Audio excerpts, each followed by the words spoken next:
बचपन में बच्चों को एकता का महत्व सिखाना जरूरी है। एकता के बारे में बहुत सारी प्रेरक कहानियां हैं। हमें बच्चों को ऐसी प्रेरकदायक के लिए प्रोत्साहित करना चाहिए।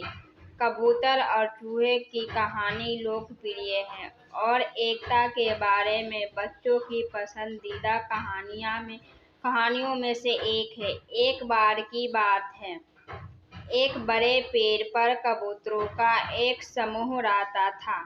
पेड़ के नीचे चूहे का एक समूह भी रहता था।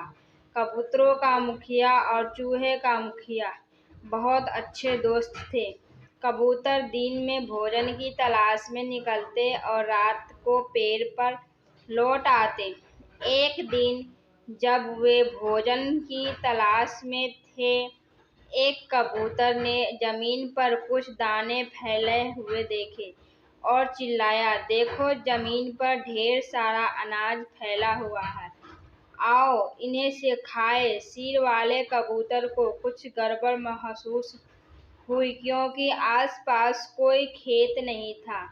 उसने सभी से कहा कि वे उन अनाजों को खाने के लिए नीचे न जाएं।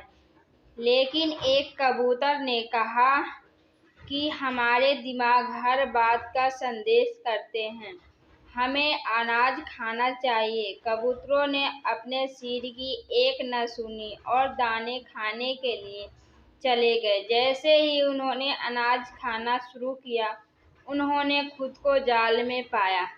वे मदद के लिए चिल्लाने लगे क्योंकि यह एक पक्षी पकड़ने वाले का जाल था। सर यह सब देख रहे थे और बोले, आपको अपने सर की बात सुननी चाहिए, अब तुम सब बड़े संकट में हो। मुखिया ने सुझाव दिया कि उन्होंने एक साथ उड़ना चाहिए क्योंकि एकता में बहुत ताकत होती है। एक बार एक साथ उड़ने लगे, वे जाल लेकर उड़ गए और पूरे जाल को लेकर सुरक्षित स्थान पर आ गए। कबूतरों के मुखिया ने अपने मित्र चूहे और उन्हें समूह को बुलाया। कबूतर जाल के साथ उड़ रहे हैं। चूहे का मुखिया और उसका पूरा समूह तुरंत उनकी मदद के लिए आया और अपने तेज दांतों से जाल काट दिया। उपरोक्त कहानी बच्चों के साथ साथ बड़े लोगों के लिए भी बहुत प्रेरक है। हम रिश्तों में से एक मित्रता और सलाह का महत्व सिखाते हैं। ये मूल्यवान सबक है जो एक बच्चों को अपने बचपन में सिखाना चाहिए क्योंकि ये नैतिक मूल्य जीवन भर